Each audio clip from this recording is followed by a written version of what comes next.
Many people are copying and pasting TikTok videos to YouTube without any copyright strike.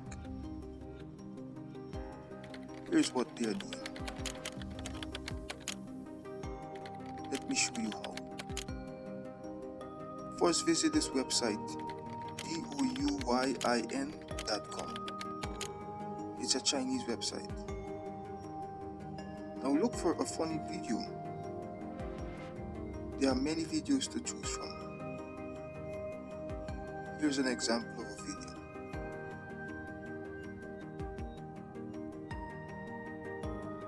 Now you can click share and you select the video. In order to get the download link, you must click share. If you like this content so far, subscribe to my channel. The next step is to go to the website godownload.com.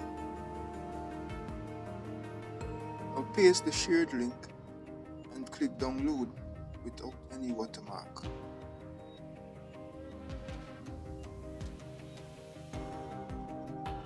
Voila!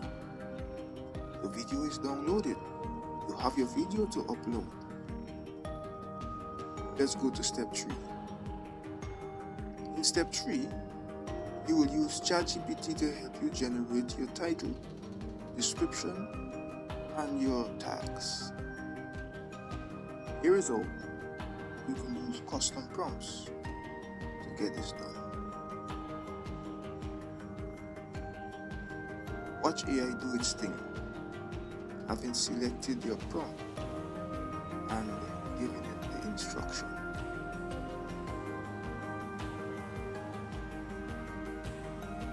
When your content is finished generating, you are now ready to upload your YouTube shorts. What we recommend that you use Canva to do some editing to the video before you upload it to YouTube. If you edit the video before uploading it to YouTube, you will not be stealing other people's content, and by this, you will avoid copyright strike. Because someday YouTube will catch up with you if you upload the videos directly without any editing.